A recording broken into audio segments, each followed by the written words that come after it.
Hello, everybody. It's Colleen Pearl, the Cool Crone, and Gerald from TarotStache, and we're here today to discuss Ostara. Hi, Gerald. How are you? Hello. Thank you for inviting me. I adore these I conversations. know, I do too. I really look forward to them.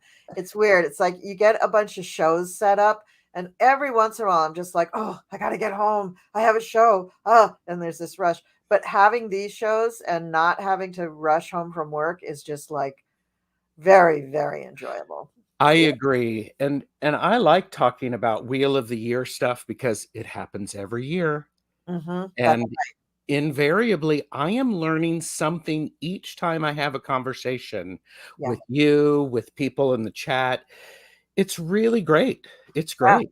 It is great. It's that well, that's the thing is that learning about this stuff is also learning about yourself and your response to Mhm. this stuff, and that is the witch's journey, really. I mean, you're it's a lifelong study because you're changing, your surroundings change, things change in your friends' lives, things change in the world, and you're always learning and adapting to whatever that change is. And that, Yes. I think that's exciting. And there's so many different ways to study about the seasons of the year or the wheel of the year.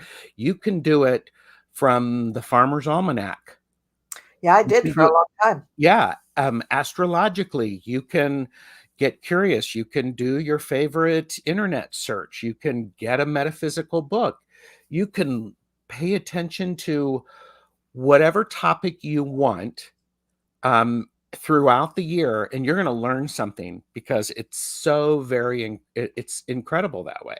It's Yeah. incredible. Yeah, I agree. I think a good study for anyone is to like I'm not good at doing this myself, but I do think for people who can do it, it's really important. But if you want to really get in touch with all of the Sabbats, keep a yearly journal. Yes. You might even include, when the full moon hits or when the new moon hits. And it's not important to know the astrology behind it. It's important that you note how you feel. So you can just say, March full moon, how do I feel? Or what's going on? What's a big, landmark Mhm. or milestone going on in your life? And then you can look back and kind of get an overview of, how you do things. Did you progress in any areas? Because it'll take you back to where you were at that point in time, a year ago, Mhm. 9 months ago, 6 months ago, Yes. whatever.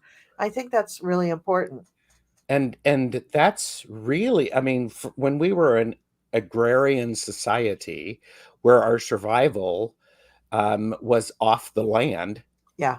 and we paid attention to all of these things because what happened once before, ooh, that happened at spring, and this happened, so how do we prepare for that? Mhm. So we bring forth, and that's when the elders of societies would say, okay, this is what's there, this is the sign, pay attention to this, we need to prepare. And it's really, really beautiful. It's really so very important. Yeah, and because we are not an agrarian society anymore, it's even more important as witches and light workers to pay attention to the world around us. And that Mhm. means the weather, the seasons changing, your changes. Like for a lot of people, they have allergies, right? So pay Mhm. attention. When does that happen? Is that year round? Is that only a particular season? When kids go back to school, that's a season. That's right around the fall equinox. We do have myriad religions that have big holy days in December around the winter solstice. So that's a Yes, big yes. season. And we do have other holidays that kind of, form a traffic jam around certain times of year because it's coming from, I think, those agrarian roots, you know, Mhm. that those societies also had to really pay attention to what was going on with their food supplies and their Yes. crops, and their bringing in the water and making the mead and making the beer and, preparing for things. And while we can just, run to Walmart whenever we want to, in Yes. the past, you couldn't do that. So, I mean, but Yeah. COVID taught us, though, sometimes you can't always run to Walmart. Sometimes you do have to really That think is so about your true. life. That is so true.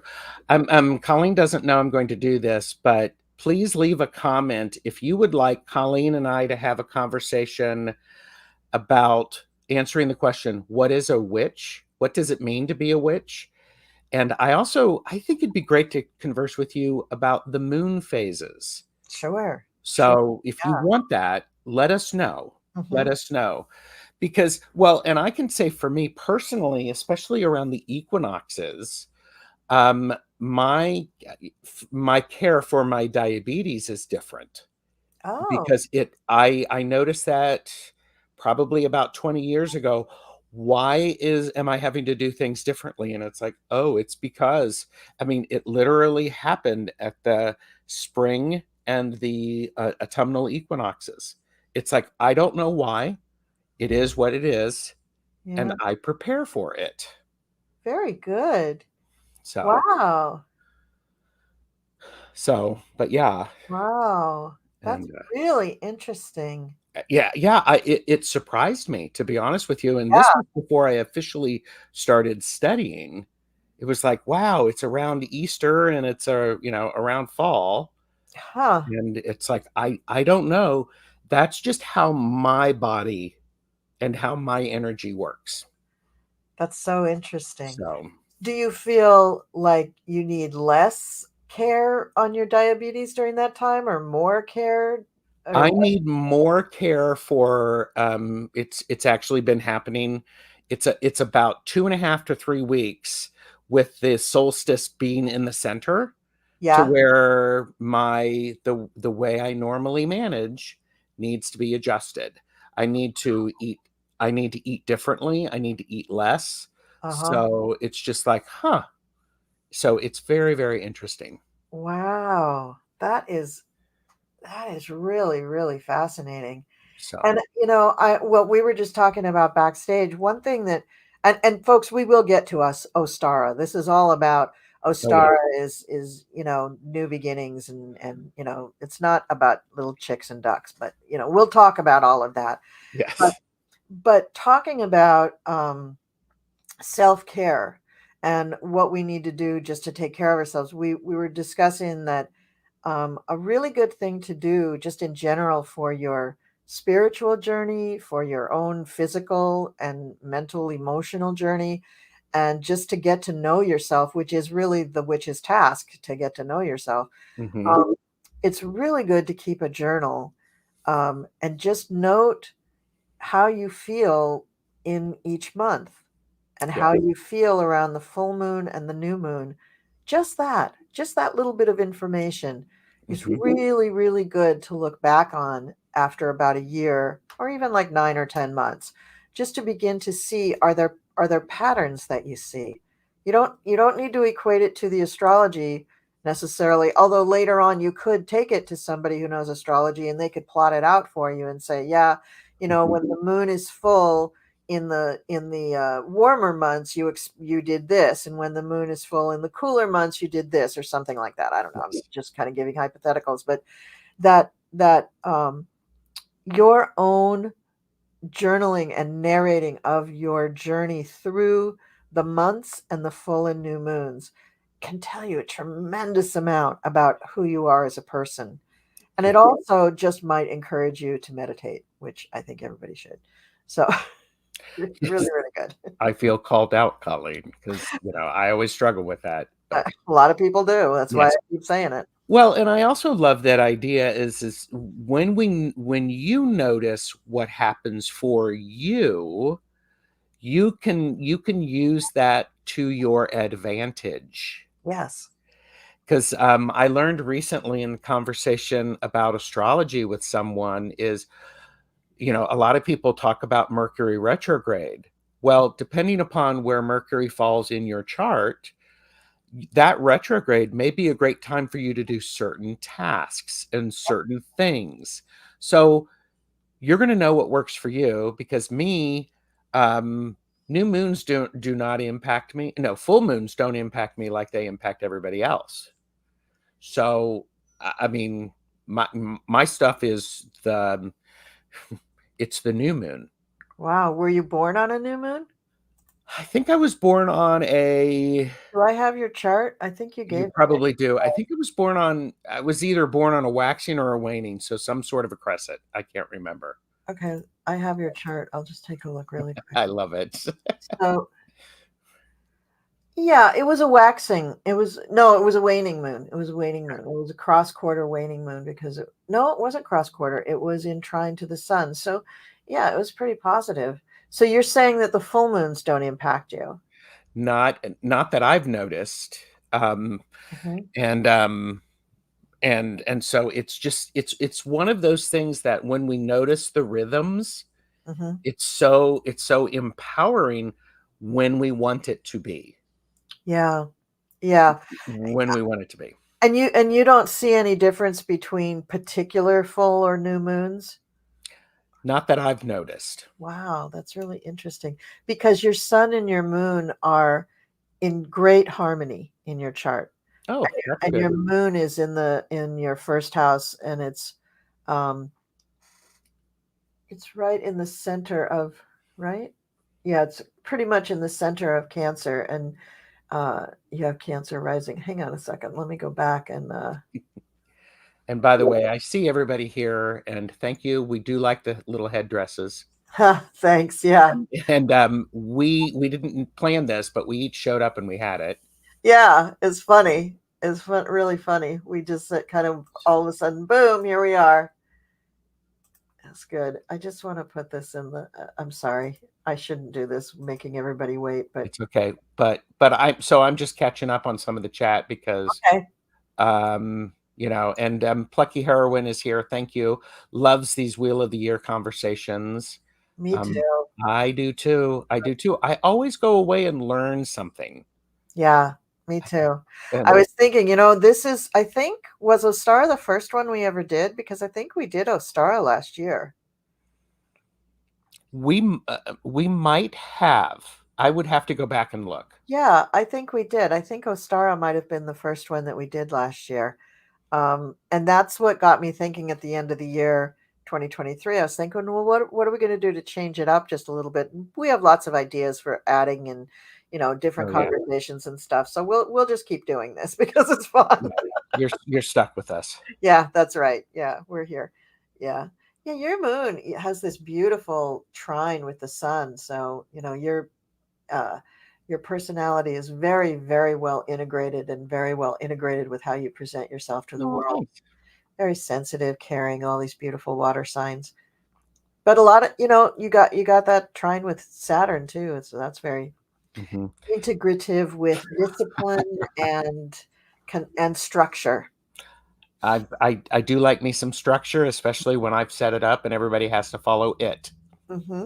Mm-hmm. So, bemused shaman said it takes time to study how the seasons pass and what is expressed, my nature and the elements in your area. Kenny's wonderful book about Vashon Island, that's for the Pacific Northwest, is a good example. Oh, wow. I'm from the Pacific Northwest, bemused shaman. I'm well acquainted with Vashon Island. I spent a lot of my childhood there. Mm-hmm. Yeah. Cool. Beautiful, beautiful place. But Oh, yeah. that's cool. So Okay. I've distracted Colleen with astrology. That's okay. Sorry. And by the way, I'll do the plug for her. You can get an astrology reading from Colleen, and actually, it now would be a really good time to get one, wouldn't it? Yeah, really good time to get one because we've got I mean, we've got the two eclipses coming up, but it's really kind of the zodiac's new year, coming into Mhm. Aries. That's the first Yeah. sign and everything. And Uh, I'll do that. Know your limits, purchase responsibly, here to share, not to sell. yeah, that's right. That's right because April, most of the month of April is going to be spent in Mercury retrograde, which is going to be so fun. And Ooh. yeah, even that April 8th eclipse, that's happening during the Mercury retrograde, and it's a really powerful eclipse. Yeah. But all of the eclipse energy for this season, for the spring season, is about letting things go and letting new things start up. Mm-hmm. So, whatever you're doing, if you're cleaning out closets or cleaning out relationships or whatever you got. Before you can start that new thing, you need to get rid of some junk. Yes. Just remember that. Yes. Well, and that's one of the key things about Ostara, or the vernal equinox. It's when light and dark are equal.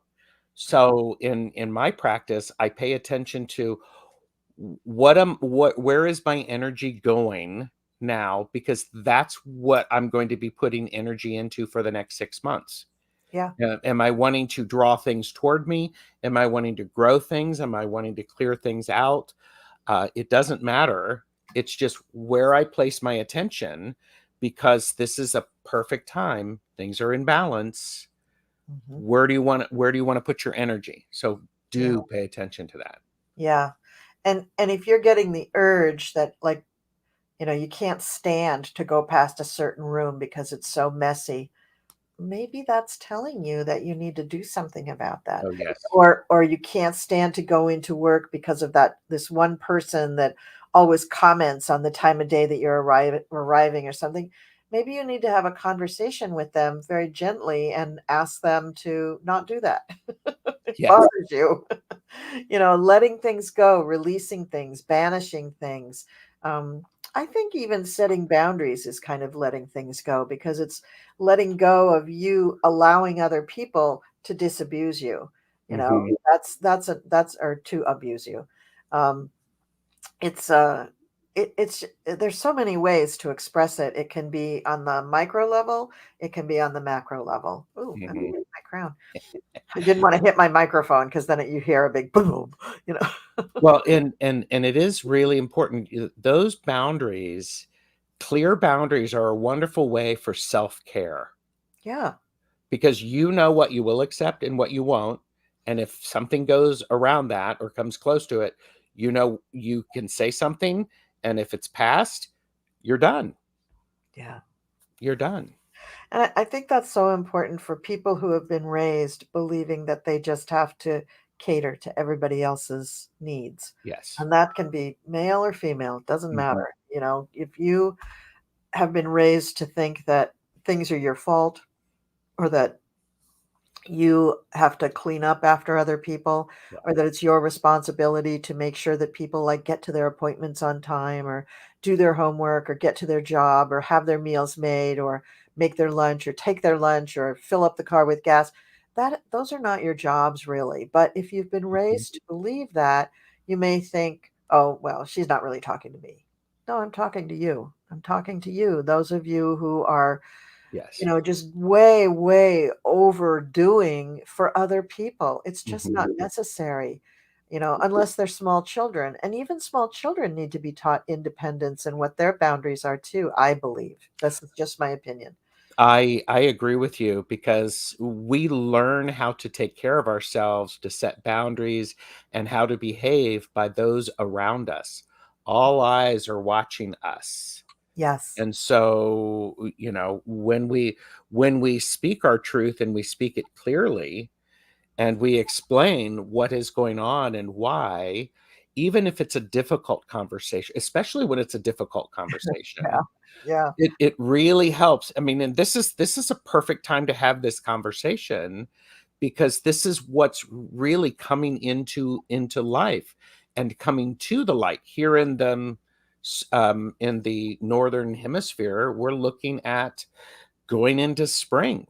Yeah.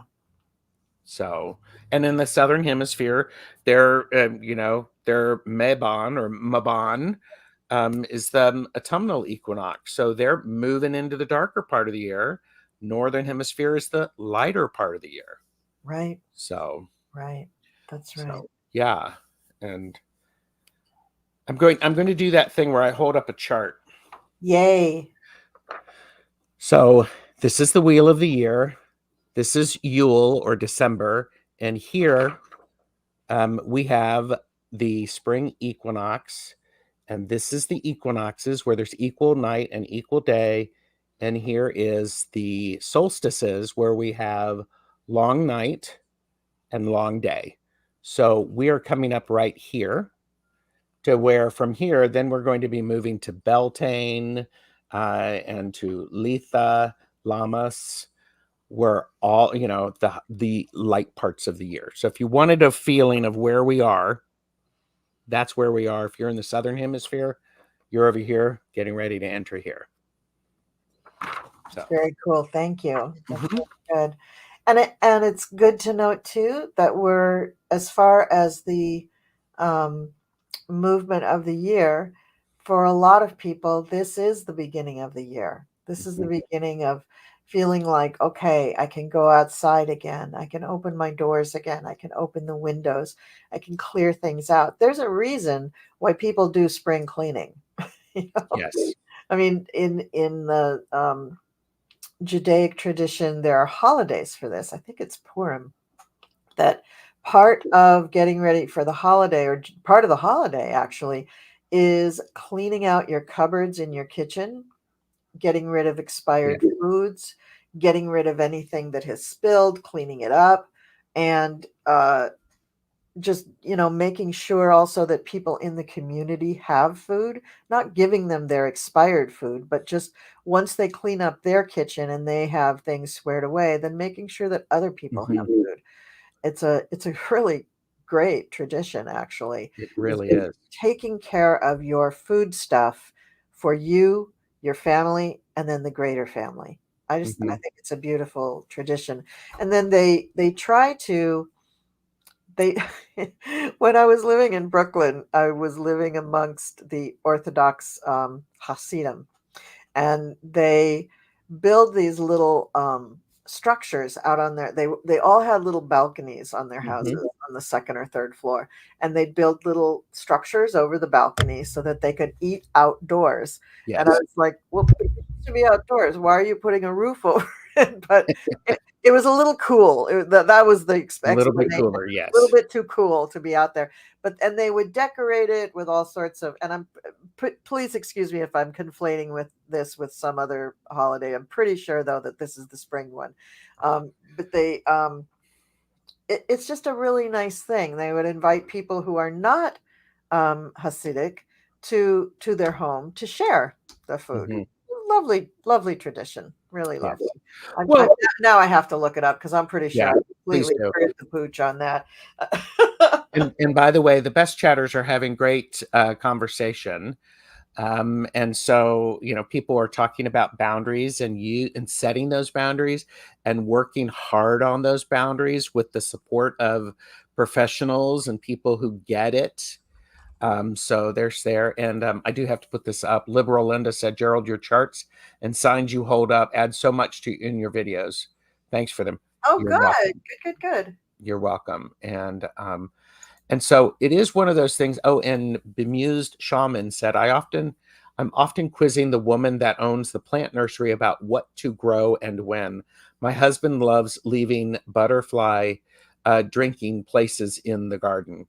I love that too. Oh, I love that. That's really great. hmm All right. So Wikipedia is not going to tell me too much about the local traditions, but I'm going to stick to my story. And yes, it is Purim, and it's celebrated around March 24th, which would be just a couple of days uh, Yeah. after the vernal equinox. But the Wikipedia is not like canon for Jewish understanding. And so what they're missing here is that actually like the week before Purim is when they start the cleaning and the giving and the making sure that food is distributed and inviting, and then they have people to their little place out on the lanai. Well, and part of that is a community, Yeah, because I think instinctually, and this is just what Gerald thinks, we are a pack society. yeah, And back in the day, we needed to have that in order to survive. And now, yes, there are introverts and extroverts. However, grouping together, we have a whole lot of power, yeah, because a lot of these harvest celebrations that we've talked about and we'll talk about again, it's when people show up and you go, okay, your crops are ready to harvest. Let's all work together and help you. And so you're done now. We're going to help me. and then we're going to share that food with everybody so everyone survives. Yeah. So Yeah.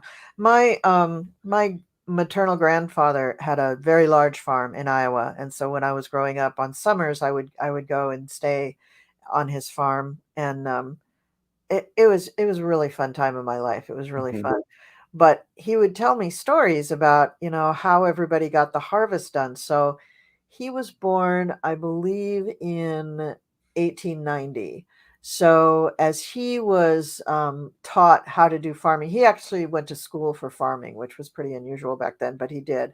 And so he knew, how critical it was, the timing of harvest, the timing of planting, all this stuff. The timing was so critical. And he was good at organizing things. He was a Capricorn too. And so he would kind of have a big hand in, as he got older, he had more of a big hand, but as a young farmer, even, he was brought in because of his education to help all the other farmers kind of organize, when are we going to take all of our people and go to this person's farm and yeah, this person's farm and this person's farm. And they organized it obviously by a calendar, like after all the cattle have calved, then yeah, you do this, and then after, when you have to drive the cattle to auction, you do this because you need help. Most of yes, the farming activities were handled by him and one other guy, and once in a while they'd have a couple of other people.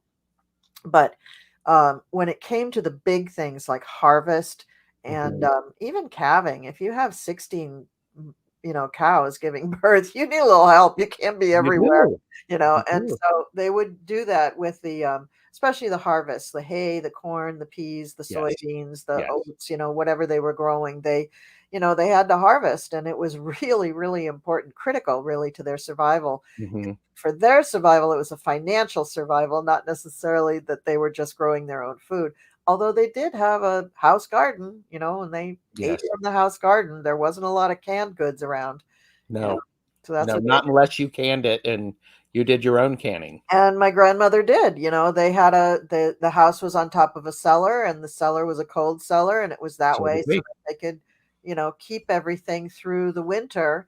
And I tried doing that when I lived in Brooklyn, and that's when I was living in the midst of this Hasidim community. Not Mhm, that they embraced me at all. I mean, I was persona non grata completely. uh-huh, I'm complete shiksa, so I'm not an acceptable person, but that was just the location of where we lived. I had to shop everywhere else, but I did have a garden in my backyard, which was really difficult to put in. But anyway, that's another story. Anyway, so we had a garden, and the couple of years that I was there, I managed to put up and canned tomato sauce, and mhm, we didn't can corn. We just ate it all because it was so good. so good, That's all yes, it. But we grew, onions and basil and stuff, and that all went into the sauce. So we had my spaghetti sauce, and then I got so brave, I decided I was going to get peaches and can them, and I actually did it. I can't believe it because I don't like fresh peaches. I liked canned peaches. I don't know, I'm weird. There's just something weird about the skin or something. Once I get rid mhm, of that, then I'm much better. But I yeah, actually did it. It is a lot of work. It is it really is. a lot of work. I had great admiration for my grandmother and my mother after that. Well, and part of that is it is a lot of work, and when you share it, many hands make light work. Yes, So, I mean, that's really, really critical, it is really critical, and it critical. and it really helps you. There's something to be said about working in that group. It allows you to kind of drop your ego and just bring to the table what you can bring. Yes, And that, I think, is so important. It isn't about who's the best hay baler or who puts up the most tasty spaghetti sauce. It isn't about that. When you're trying to do those big group things that are time critical, it's just important that everybody works together. yes, And that's something I think we've really lost in our society. mhm, It's, because our society is all about me, me, me, and you just go to the grocery store and you order yes, online. And, no wonder so many women resent having to go home and cook dinner after working an 8-hour shift. I mean, I was not happy about that. I did mhm, it, but I was not happy about it. And I certainly divorced that yeah, guy as soon as I could, you know.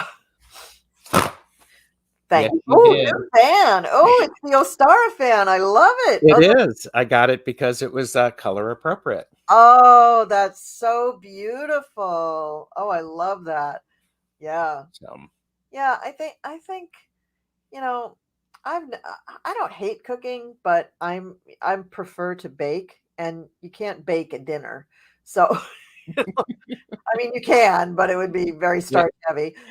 it would be starch heavy. So cooking was like I had to learn to cook for my both my husbands. I had to learn to cook the cuisine they liked.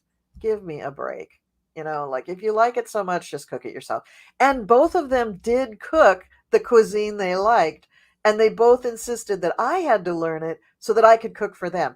I was very resentful of that, and I was not bold enough to set down my boundaries and just say, no, I'm working 8 hours a day. You Mhm. come home and cook it after your eight Yeah. hour day.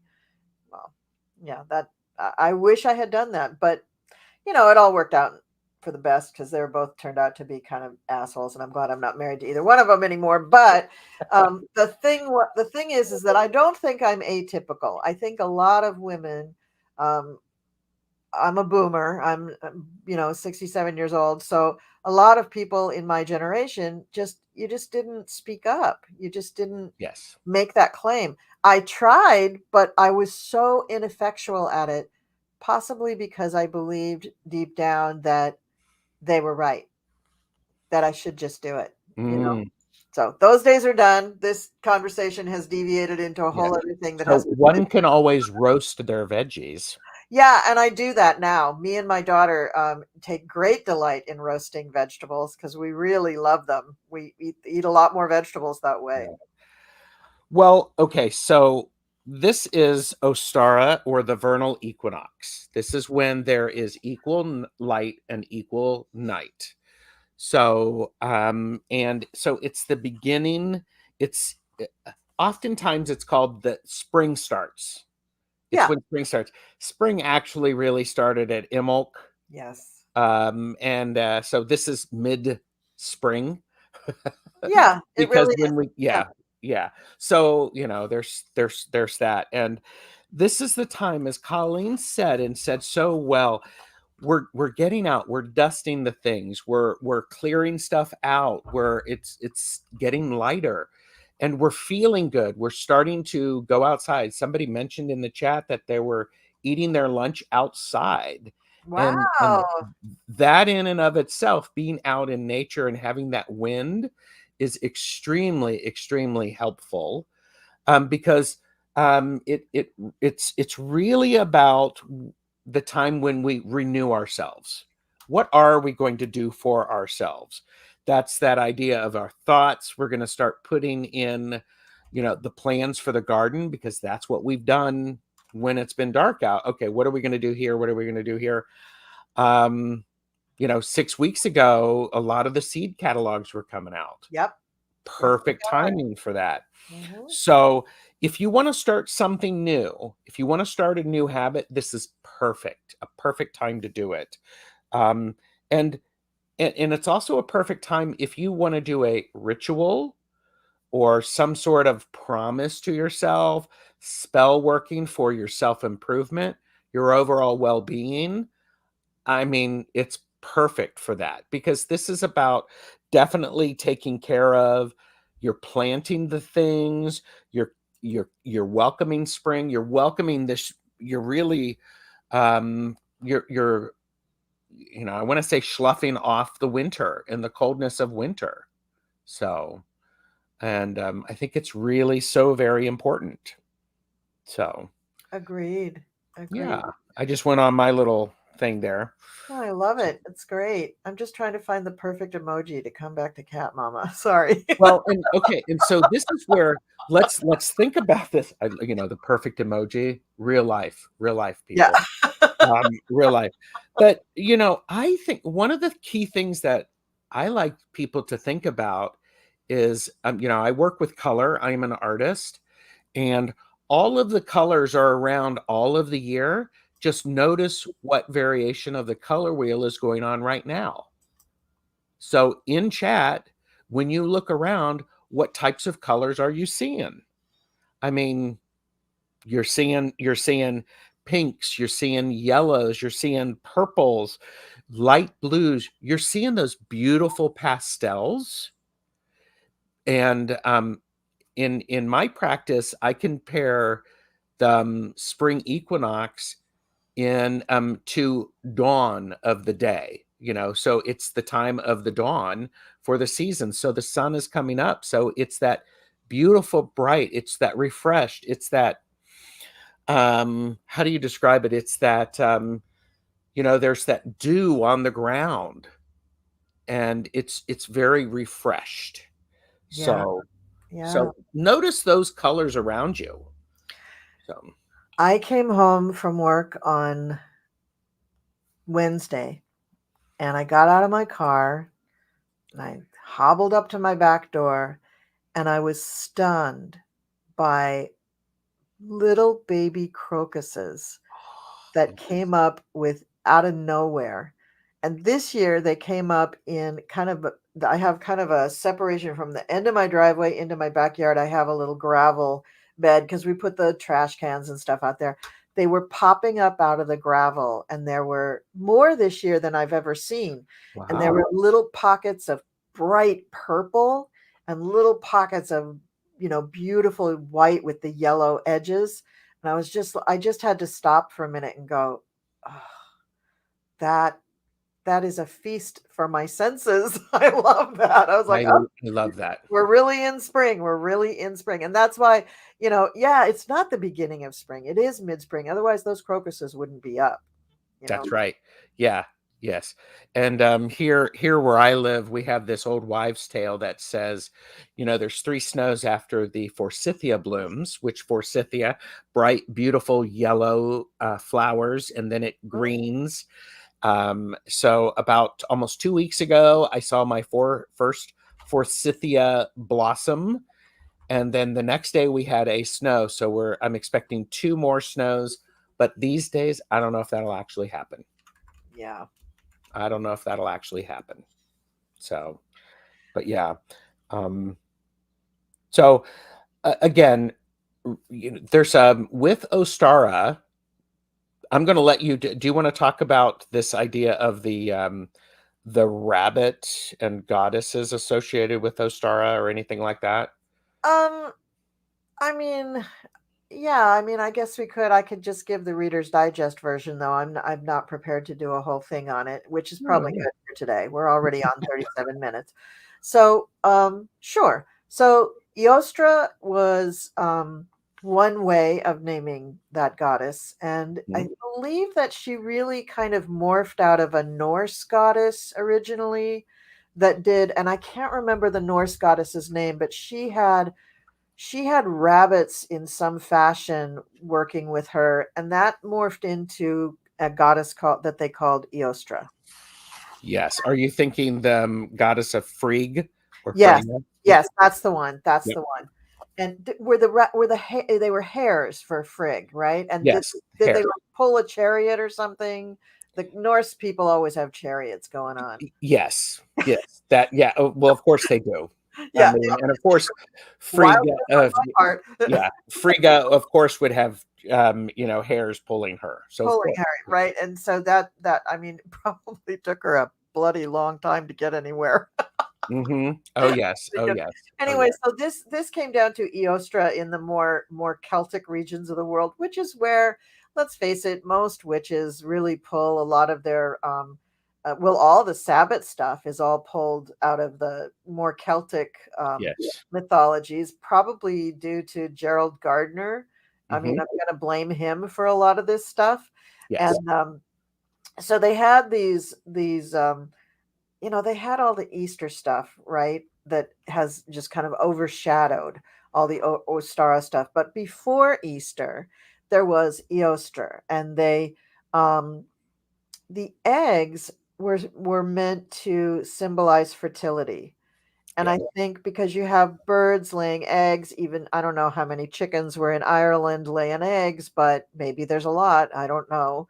hmm They certainly didn't color the eggs. They just Right. They just found eggs that were coming up. It was that time of year, and that's how the egg comes into it. And the hare, the bunnies, really come from Frigg, and the way the whole identity of the goddess sort of got borrowed from the Norse pantheon. Yes. And so out of those hares, they were hares. And if you notice, like in the tales of like Peter Cottontail and the Beatrix Potter ones, those drawings that she does, those bunnies are large. They're very tall, large bunnies. Hmm. She didn't draw just the itty bitty baby ones because those were babies. And babies, baby anything, is very appropriate for Ostara. But Yeah. when I think the Eostra mythology was being sort of, I don't know if worship's the right word, but observed, Hmm. I think the rabbits would have been more hare-like. So the longer Yeah. bottom feet, the taller body, very long ears, and more going upright a lot. So over time, we get the Catholic Church that's just appropriating all the pagan holidays. They couldn't get rid of everything. They just No. couldn't make it die. They did the whole thing with Jesus and the rising and the yada yada. You guys know that story. I'm sure you can find it on Hmm. Wikipedia. Anyway, over the years, they were really trying to squelch this and they just couldn't. So Yeah. after a while, they kind of gave up and they're like, okay, so there's a portion of Easter that has to belong to this Eostra goddess. I don't think they ever wanted to make her a saint or anything No. like Bridget, but they allowed for the whole chicks, bunnies, eggs thing to come in. Now, when it got into pastel colors, I'm going to say that probably came from Eoster long ago. Hmm. That was squelched, and that was probably revived like maybe in the Victorian era, I'm going to say, because they were very colorful era. And then Hallmark went bananas with it. Yes, of And course they did. Paz, is it Paz that makes the dye, the egg dye and everything? Yes. Yes. Yeah, but you can just see that if you know anything about the Victorian era, they were big into spiritualism. And Hmm. so doing something that could maybe get their kids into it or just something fun. I mean, Queen Victoria was friggin' crazy with the Victoriana stuff. That's why it's called Victorian, right? She was she was crazy about, Uh-huh. weird things. And remember, that's a period of time when people used to take pictures with their dead relatives. That's very odd. So it was a very odd time. They just Yeah. threw everything into the pot and said, "Hey, here's your holiday back. Here's your pagan holiday back."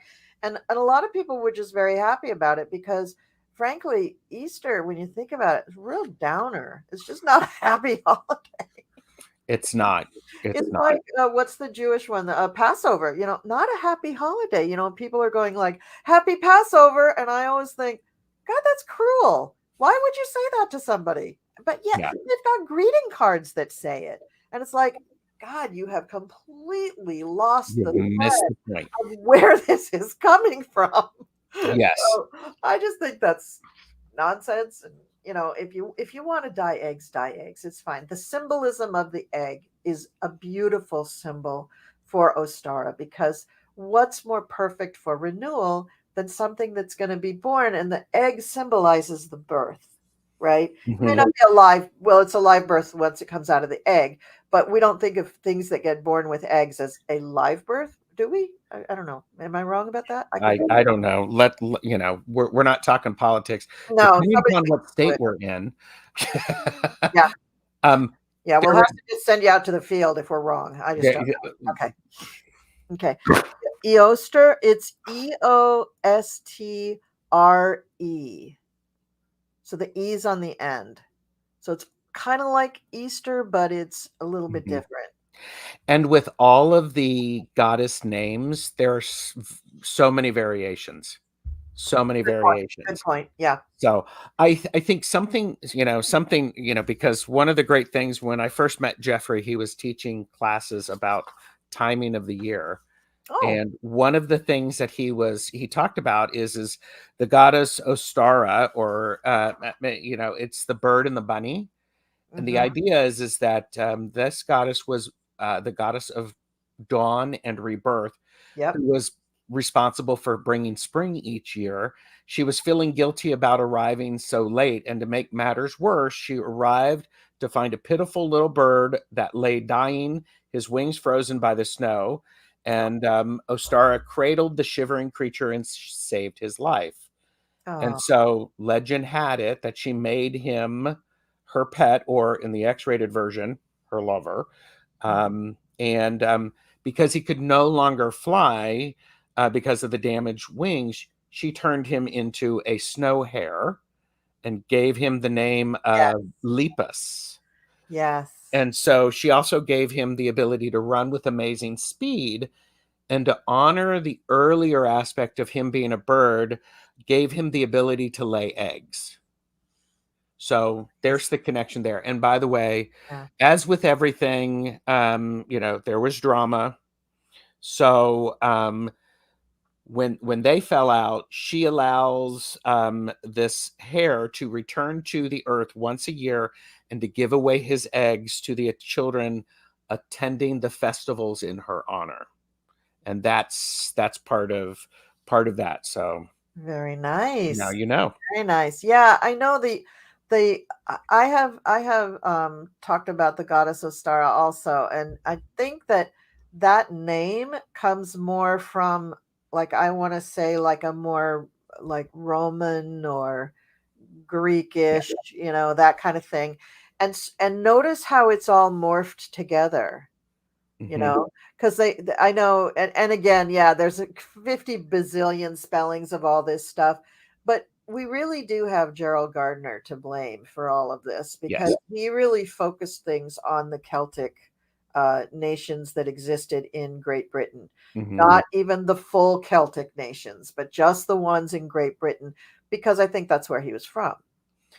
And even though, a lot of people along the way brought in Egyptian influences and Greek Mm-hmm. and Roman influences and all this other stuff, they just were dealing with the literature and mythology that they had available. Yes. So whatever was in print at the time of their beginnings, that kind of became the foundation for what most people think of as Wicca now. Mm-hmm. So it isn't, no matter what anybody tells you, unless, well, I'm not gonna say that. I'm gonna edit myself. Never mind. Never mind. Okay.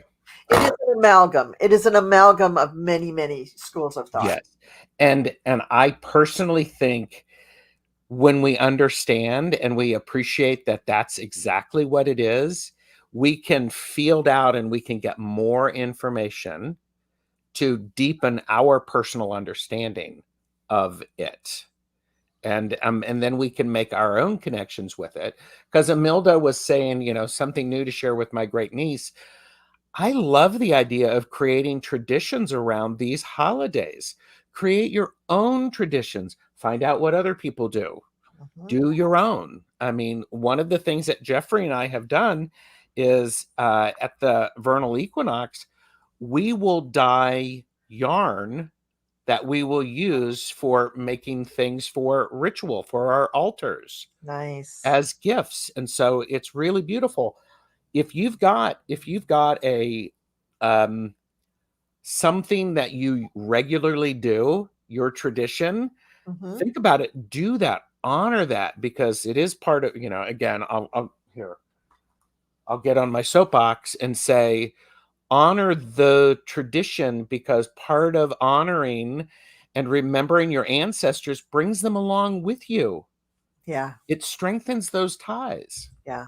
So I love that. I mean, people, Easter bonnets. I was joking about wearing Easter bonnets because, yes. Oh, here. I should be doing this. Easter bonnets. I have to fix this with my tiny hands. But the idea of that is we're able to get out of the house.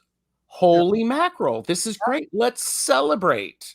Yep. Celebrate and really let that stuff go. It's so, so very incredible. So, Yeah.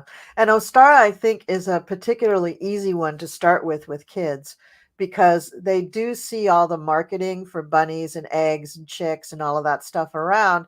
And it's really easy to drop in the mythology about where the goddess, who the goddess is. And it doesn't matter how you start, it Yeah. really doesn't matter. I mean, someone in the chat was talking about Ishtar from Sumer. I think, well,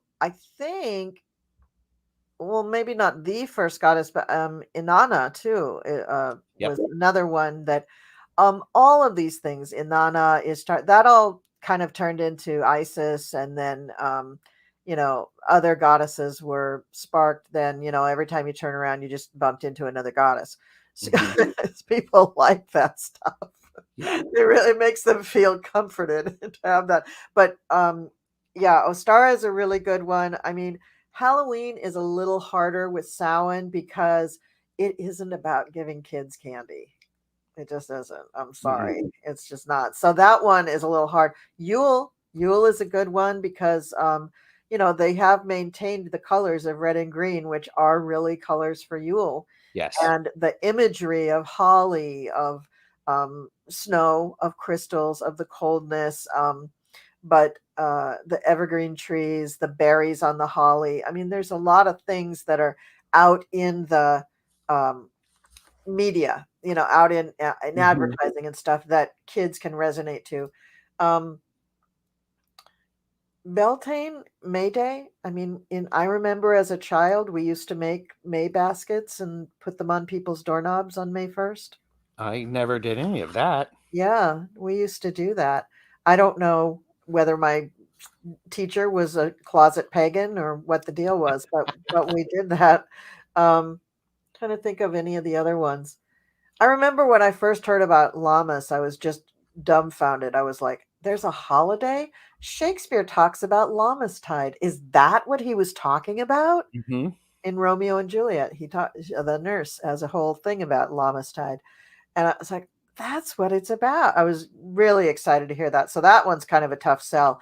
But Mabon, when the clocks change, and that's the other thing about Ostara, it's right around the time that the clocks change. When the clocks change, and then you can see that, days are getting shorter and stuff for Mabon, I'm talking about. That one, it's a little odd for kids because they've already started school, so it's not like before school or anything. But that's another one you can probably get them in on. So if you're looking at things to do for kids, I think really the cross quarter holidays are a little bit easier to get to because they're actually the ones that most people know more about. Yeah. Yeah. So that's my advice because I did that with my kids. I celebrated those things with my I kids. love that. And they thought I was weird as shit, but that's okay. They don't anymore. Your mom, of course you're weird as shit. That's what happens. Well, yeah, that's true. But no, it was universally accepted around the neighborhood that all the other mothers also thought I was very weird. So, and I just said, you know what? That's their problem. Yeah. Well, so this is really, I mean, with the goddesses, whichever goddess you want to choose, the colors, looking around in nature is always a good idea. What is going on around you? We have hyacinths coming up, right? Right. We have the crocus, we have the daffodils, we have sometimes the lilies, but you pay attention to the tulips, the things that are in bulbs that are actually blooming.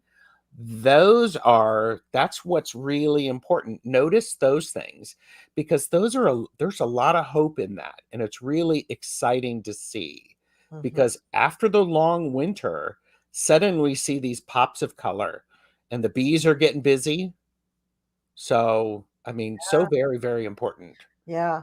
I remember too as a kid before I really understood anything, or called it Wicca or whatever, I would bring into the house whatever was coming up in the spring because it was so exciting that look, something else is blooming. Of course, I killed whatever was blooming, but I didn't know I was a kid, but I would bring him in. I'd put the flowers in water. I'd make a big thing about it. And my mom encouraged that. And it was kind of nice. It was like, okay, good. We're going to put that on the dinner table. We're going to kind of celebrate that while we eat.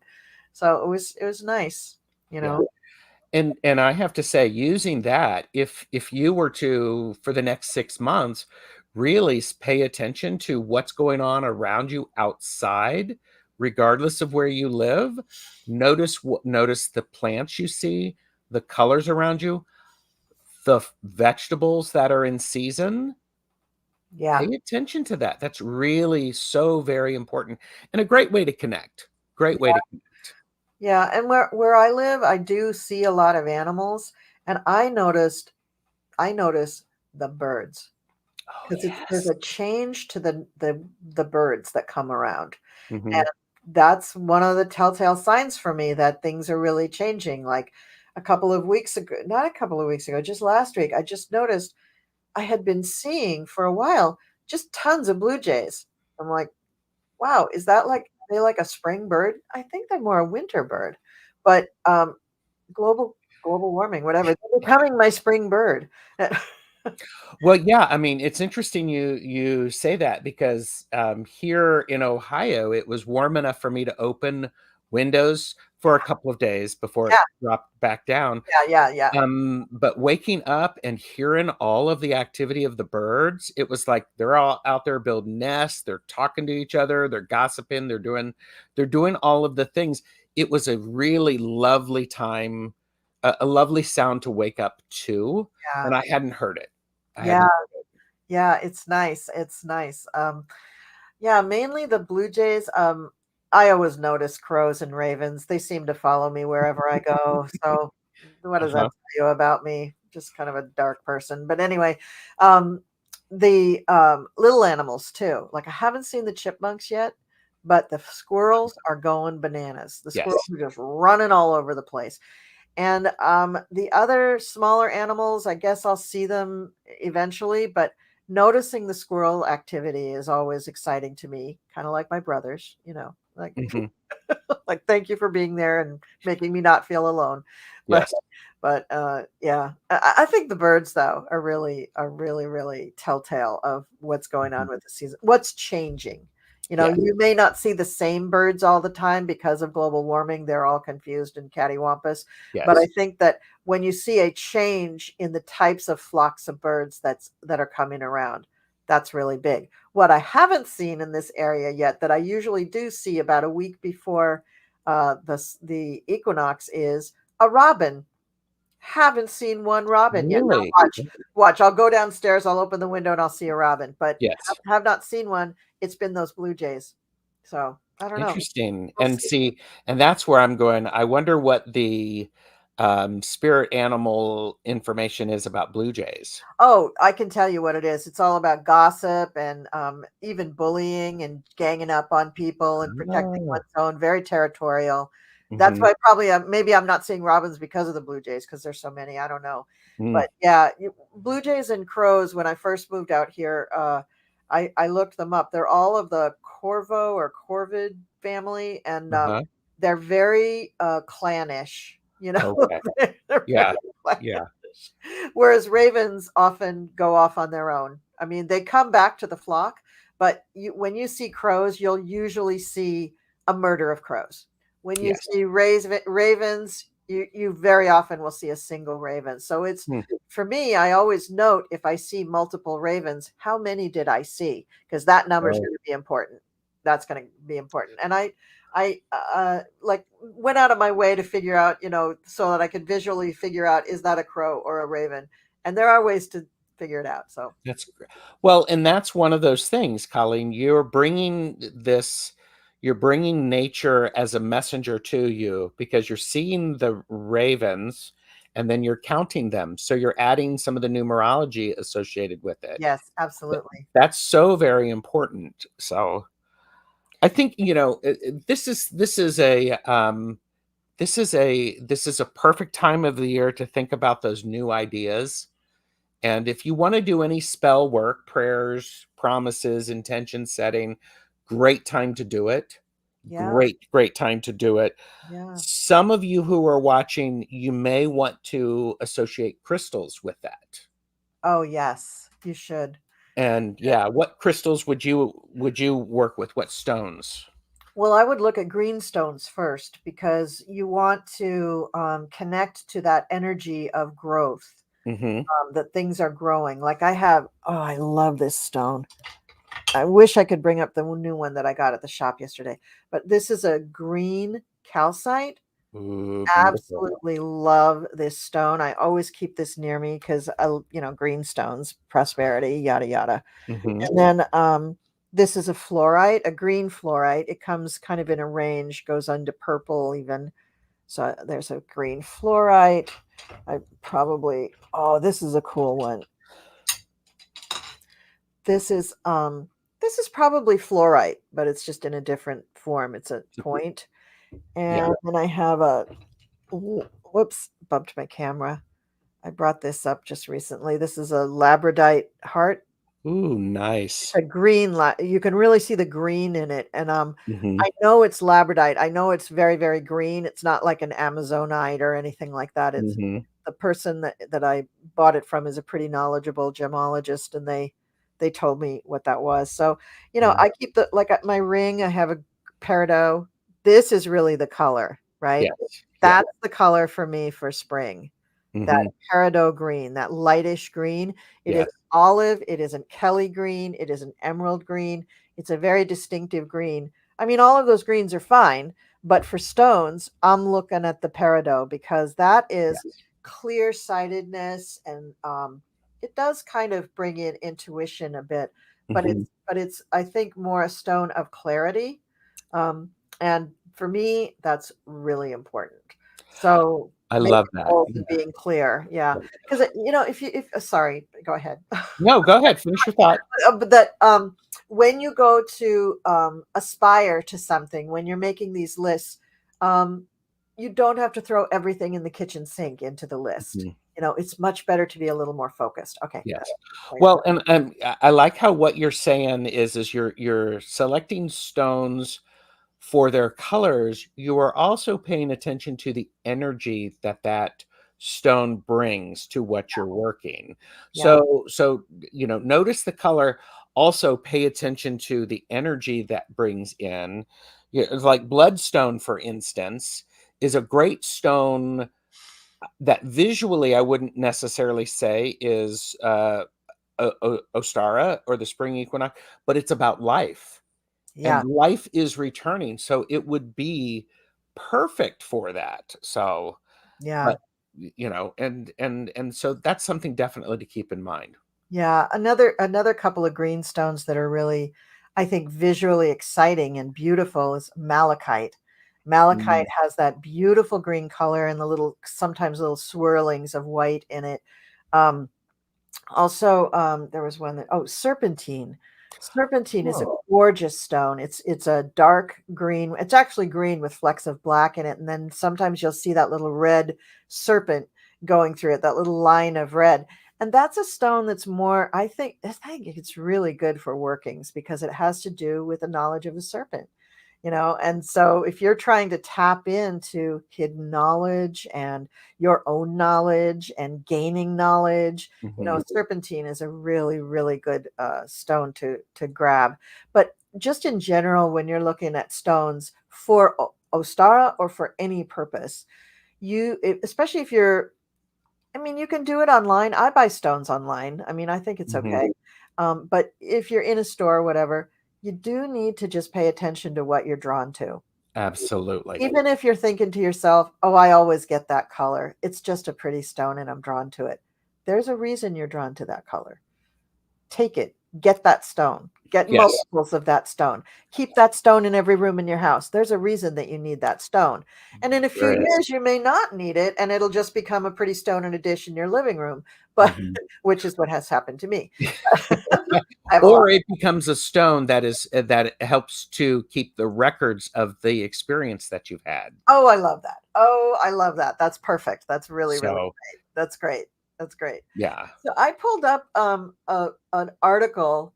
Uh, Believe it or not, the website is Learn Religions, and they're talking about the deities of the spring equinox. I just thought this was very interesting. Ooh. So we have Ashanti, which is actually the old name, and I'm probably going to butcher the pronouncement of it, is Asase Yaa, which is Ashanti, an Mhm. earth goddess. This is in Ghana, and her festival is called Durbar. But this is Okay. all about around the same time as Eoster or Ostara. Sybil for Romans, the mother goddess of Rome, was at the center of a rather bloody Phrygian cult in which eunuch priests performed mysterious rites in her honor. Okay, we don't need to talk about that right now. Uh, but anyway, All Sybil, the mystery. All the or mystery. Sibylle, if you want to pronounce it that way. Here's Yes. Eoster, and she's listed as Western Germanic, and it just as Mm, little is known about the worship of her. And then Freya is Norse, so it's interesting. I don't know. Yeah, Frigg. Freya was similar to Frigg, the mhm. chief goddess of the Aesir. And again, you have that kind of sound. Acer, Easter, Oster, Yep. you have that same kind of Yes. linguistic root there that connects all of these things. Osiris for Egypt. And I remember, Mhm. I think I did that when I did Ostara. I think I did a thing about Osiris. Oh, that was a fun meditation. That was cool. Oh, that's great. Saraswati would be the Hindu goddess for this. I love Saraswati. I do too. I love me some Saraswati. And in India, their rituals are called puja. And so they have a puja for Saraswati called appropriately the Saraswati puja. Okay, she's honored. Mhm. So there's just a few from around the world. They didn't get it. Maybe there's more down here. Did they go into more? No, that was it. Okay, that's it. So it's just interesting to see that, all around the world and all around the pantheons, there's something that goes on at the equinox. Everybody believes that it is a moment in time to be observed. And I Mhm. think that's really the bottom line essence of the whole thing, right? Yes. Well, and one of the things that is I haven't mentioned this, but because it's a great time to start new things, this is a great time for people to consecrate their tools or their brews or their water, whatever they're going to use throughout the year. So it is a perfect time to honor and bless them. Your gardening tools, do that. Specifically your athame. It's because in my path, athame is associated with spring. Great time to do that. And so, but think about that of different.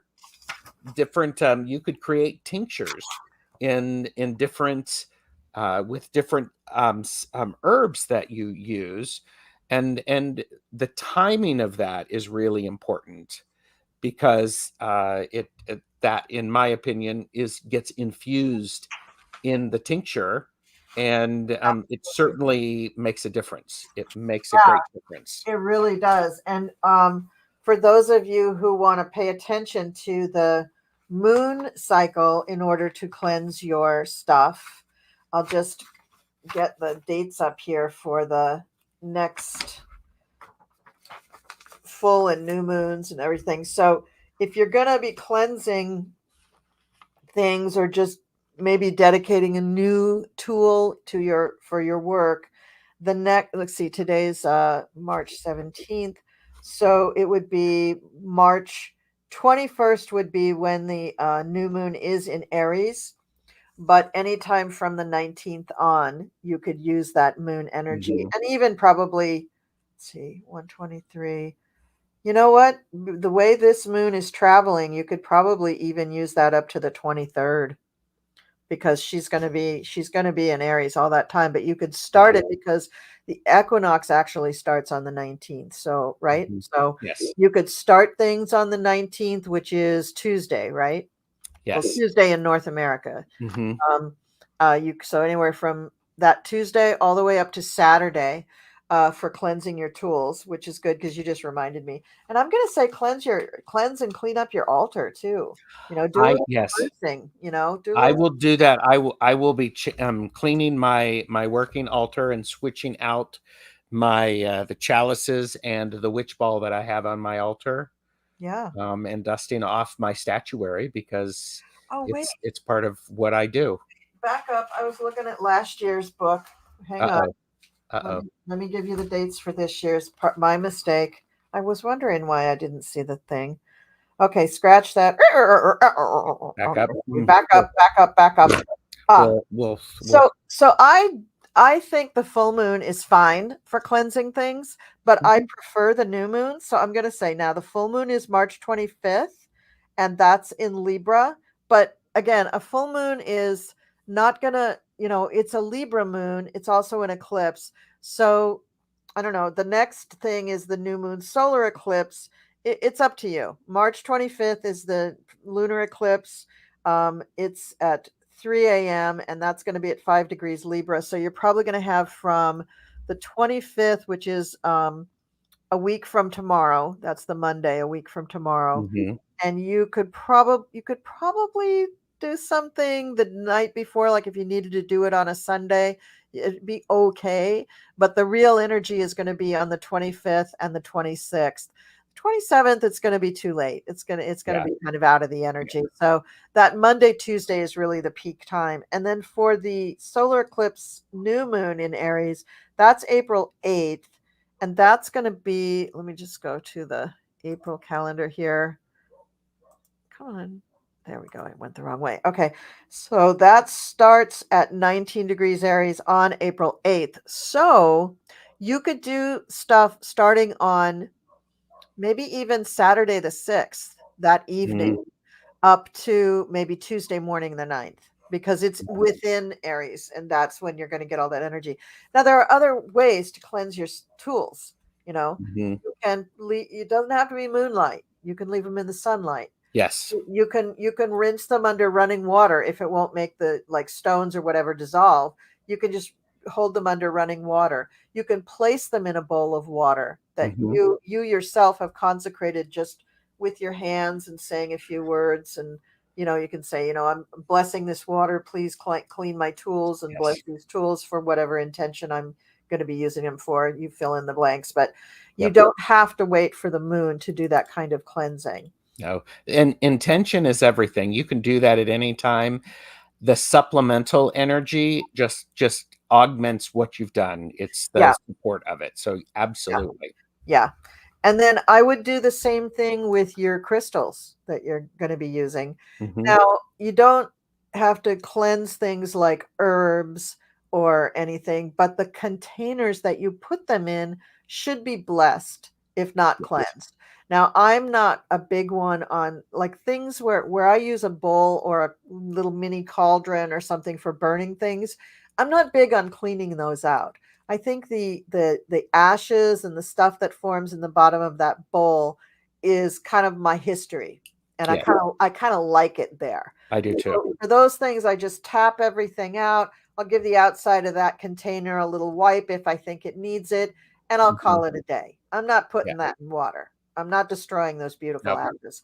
But the things that go in it, like incense and herbs and stuff, that doesn't need to be cleansed either, because you're burning it. The fire is cleansing it as it burns. So just kind of use your head with this stuff. You're going to cleanse things that can be washed, basically. And just be careful of your stones that might be soft enough that they dissolve in water, like selenite. Like, we don't do that with selenite. And that's another way to cleanse your stones, by the way, is just to have a piece of selenite there amongst your stones. You got it. Keeps them constantly clean. You got it. So that's the housekeeping for Ostara. I would too, if on your altar, if you have candles that are like halfway burnt down, if you have stones that are broken, you don't have to replace them. But for me personally, little moon in Virgo here, I replace the candles. And I have one of the women in our coven is she has this thing. She's like, you don't leave the candles out if they've never been lit. And I'm like, yeah, but they're brand new candles. I don't want them to be all dripping. And she goes, you don't have to let it drip.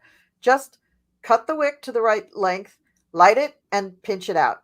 I was like, why? And she goes, it's bad luck otherwise. I'm like, okay, whatever. Okay. So I always do that too. But and the candle holders, if you're using candle holders, like I have these big candle holder things, take the old crap off of them, take the old wax off, do a little housekeeping there, and just use your head about how you're cleaning things. Well, and certainly as you're doing that cleaning of them, the housekeeping of them, setting thinking about what it is that you're wanting to encourage for the next 6 months really makes a difference. You have every opportunity. You can take the most mundane thing and add an element of magic to it, magic, intention setting, light, whatever you want to call it. Think about that. Keep, play some music that lifts your spirits, that focuses you in on that. It's perfect for when you're doing all of that stuff. And likewise, as you're cleaning off the old crap, you're letting go. Yep.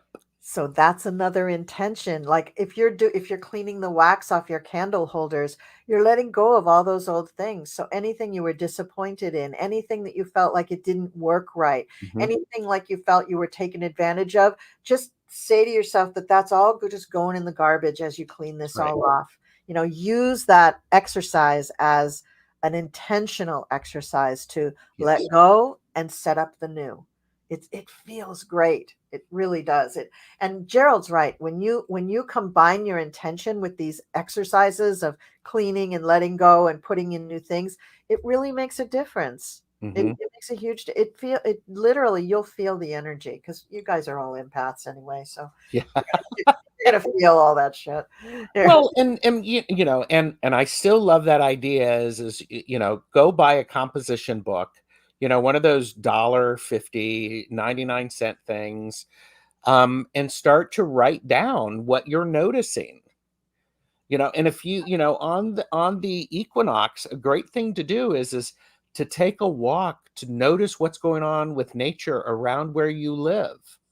I mean, you may live in a concrete jungle, still go around and go with that honoring and noticing what's coming up. If you can get your feet in some grass and you see some flowers, that's a good thing. But getting out and starting to go, oh, I can be out of the house, because trust me, we need to be out of the house. It's been crazy. So yeah. But. Oh, all these wonderful. Now I have to go downstairs and clean all my altars. And there's a bunch in my house. I'm going to be busy the rest of the afternoon. Yes. And I was actually thinking about making some black salt on the equinoxes. Or no, on the eclipses. Oh, that is a good idea. And because we're in the partial path of the one in April. So I'm like going, ooh, yeah, here we go. Very nice. I love it. Colleen's writing that down, everybody. I am writing it down. That is great. Yeah. Because now I know how to make black salt. Yes. Yay. And if you're cleaning out all of your cauldrons and with ashes, save them. Save those ashes. Yep. I know people think I'm crazy, but I save all that stuff. It makes a difference. It makes a huge difference. It does. Makes a huge difference. Yeah. Okay. Wow. Oh, I think we covered it, don't you? I think it was wonderful. Yes. Wow. Thank you for being here. Thank you for inviting me. Yes. Thank you for coming. Thank you for talking. Thank you for inspiring me with all sorts of other goofy things to talk about. I love this. This is great. It's really great. The news shaman said, "What is black salt? What's black salt?" You need to watch TarotStache's little video on what was that? What was the video called? I think it was a laugh and learn black salt. Yeah. He has a laugh and learn about black salt. And that's where I learned about it, because I was buying it from stupid people. Now I don't have to. And well, you know what? I think I'll put a link in. Great. If I can do that. So yeah. Okay, I will do that. I'll put that link in. Okay. That's wonderful. Well, I think, we've kind of covered the waterfront here on Ostara. And thanks, Gerald, for bringing me back from the edge a couple of times there, where the discussion kind of went. It was fun. I enjoyed it. And we've got some more topics that we can talk about beyond just the Sabbats. Yes, we do. We do. We need to do that. So, all right. So with that, I'm going to say thanks everybody in the chat. You are just so amazing, and you have great information. And I just love everything that you're saying, especially Cat Mama, because she keeps telling me that I look pretty. Duh. Of course you do. Oh God. So we're going to call it a day here. And gosh, look at all this. Oh, I want to go back and read all of these things. Chris Cassidy, what do you do with black salt? A lot of things. Go watch the video. A lot of things, and it's extremely effective. Yes, it is, especially if you make it yourself. Yes. Okay, Yes. guys. Gerald and I were just discussing. We really need to make an intro and outro video for these witchy videos, but someday we will, because we both like to do that sort of thing. Yes. All right. Love you all in the chat. Gerald, loved you. Love Looking you forward too. to seeing you again real soon. Oh, wait, it's tomorrow, isn't it? It's tomorrow for Okay. Caffeinated and Unfiltered. Yeah. Tune in. Yeah. So we're going to be Tune in. caffeinated and unfiltered. I think I need some caffeine in order to do that. Yes, I would highly recommend that. Yeah, it has to happen. All right, everybody. Thanks for watching, and we'll see you guys next time. Bye. Bye.